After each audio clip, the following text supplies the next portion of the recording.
Trinamool supremo Mamata বন্দ্যোপাধ্যায়ের বিরুদ্ধে অশান্তিতে উস্কানির অভিযোগ জানাতে সিইও দপ্তরে গিয়েছিলেন বিরোধী দলনেতা শুভেন্দু অধিকারী। তিনি বেরোতেই ফর্ম 6 নিয়ে উত্তপ্ত হয়ে ওঠে সিইও দপ্তর চত্বর।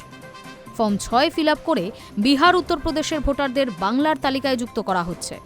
এই অভিযোগে সোমবারের পর মঙ্গলবারও বিক্ষোভে সামিল হয় তৃণমূলপন্থী বিএলওরা। পুলিশ বাধা দিতে রীতিমতো হাতাহাতিতে জড়ান তারা। পাশাপাশি বিজেপি তাদের ওপর হামলা চালিয়েছে বলে অভিযোগও তোলা হয়েছে। সব মিলিয়ে উত্তপ্ত হয়ে উঠেছে পরিস্থিতি। সোশ্যাল মিডিয়ায় ফর্ম 6 জমা দেওয়ার ভিডিও পোস্ট করে বিরোধিতায় সোচ্চার হয়েছেন তৃণমূল। ফর্ম 6 ফিল আপ করে বিহার উত্তরপ্রদেশের ভোটারদের যুক্ত করা হচ্ছে। বাংলায় চলা নির্বাচন প্রক্রিয়ার মধ্যেই ভোটার তালিকায় কারচুপি নিয়ে সোমবার বিস্ফোরক অভিযোগ করেন তৃণমূলের সর্বভারতীয় সাধারণ সম্পাদক অভিষেক বন্দ্যোপাধ্যায়।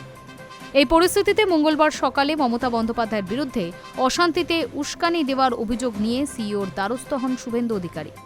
অভিযোগ, তিনি বেরোনোর পরই 4 যুবক নাকি ব্যাগে করে ফর্ম 6 নিয়ে জমা দেন সিইও দপ্তরে।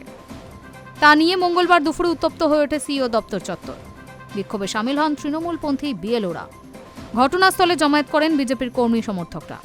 দুপক্ষের জমায়েতে উত্তেজনা সৃষ্টি হয়। পুলিশের সঙ্গে ধস্তাধস্তিতে জড়িয়ে পড়েন তারা। সোশ্যাল মিডিয়ায় ফর্ম 6 জমা দেওয়ার ভিডিও পোস্ট করে বিরোধিতায় সোচ্চার হয়েছে তৃণমূল।